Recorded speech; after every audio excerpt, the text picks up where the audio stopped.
Pagsulong ng living wage sa buong Pilipinas, yan ang ilalaban ng kamanggagawa, ang kampihan ng mga maralita at manggagawa. Ako po ang inyong lingkod, tagapanood TV.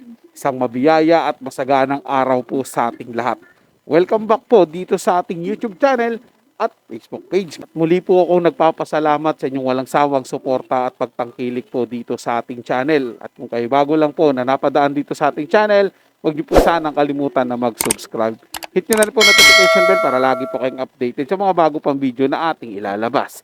Share, like, and comment din po kayo mga tagapanood, atin yung babasahin at pupusuan. Ngayong araw po ang ating bibigyan ng komento, reaction, opinion ay ang balitang Paulo Abilino may lihim na relasyon sa actress na si Ren Escanyol. At galing po ang video na to sa channel Showbiz Trend Update. Ilalagay ko po yung link ng kanyang channel sa description para mabisita nyo po at masuportahan na rin. Kaya naman, simulan na po natin ang ating reaction video sa araw na to mga tagapanood. Let's do this! Welcome back sa aking channel, kapamilya actor Paulo Abilino. Sikretong girlfriend nga ba ang aktres na si Ren Escanio? Pinagpalit niya na nga ba ang napapabalitang kasalukuyang girlfriend niyang si Kim Chu? Panuurin at pakinggan ang buong detalye.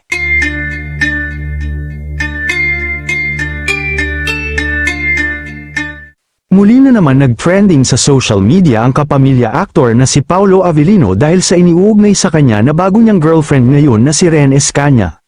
May kumakalat kasi na balita ngayon na umano'y may lihim na girlfriend ang kapamilya star at isa sa A-list leading men ng ABS-CBN ngayon na si Paulo Abilino. Ito ay walang iba kundi ang aktres na si Ren Escanio, na madalas ay napapanood sa shows ng Kapamilya Network at TV5.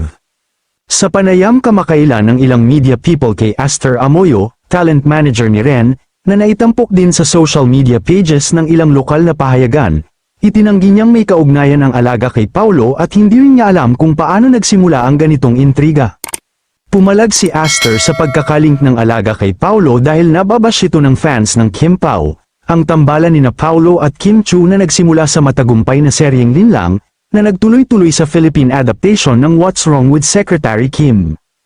Pakiusap pa niya, ay sana raw ay mahinto na ang bashing sa alaga dahil naaapektuhan na rin ito, bilang pangalawang magulang, mas nasasaktan daw siya para sa alaga.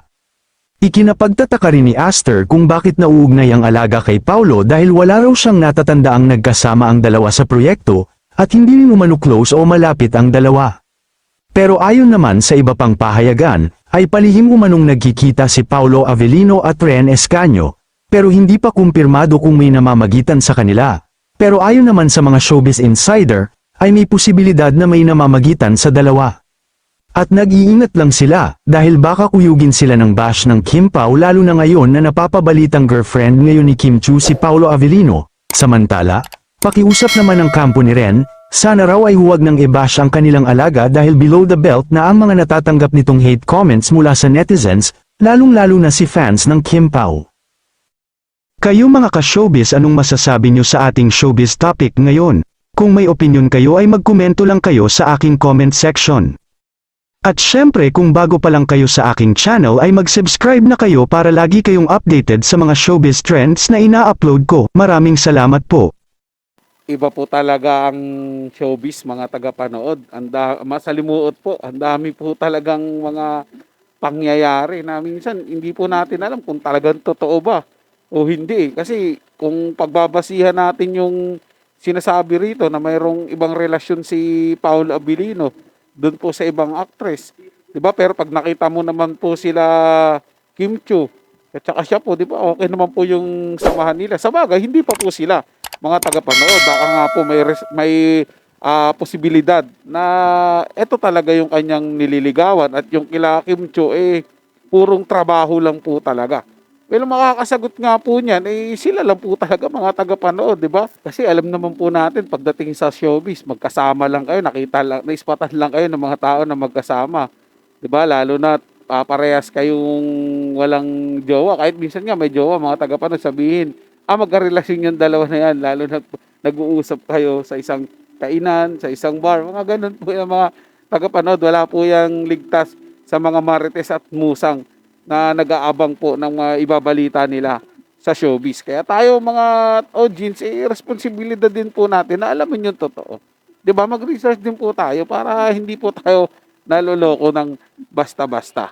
So yun lang po mga tagapanood, daw ay nagustuhan nyo po yung ating talakayan sa araw na to. At kung kayo bago lang po na napadaan dito sa ating channel, huwag nyo po sanang kalimutan na mag-subscribe. Hit nyo na rin po ang notification bell para lagi po kayong updated sa mga bago pang video na ating ilalabas. Share, like, and comment din po kayo mga tagapanood. Ating nga mabasahin at pupusuan. So hanggang sa muli po, ito yung Tagapanood TV. Komento at opinion lamang, wala pong personalan. Paalam po at mabuhay po kayong lahat.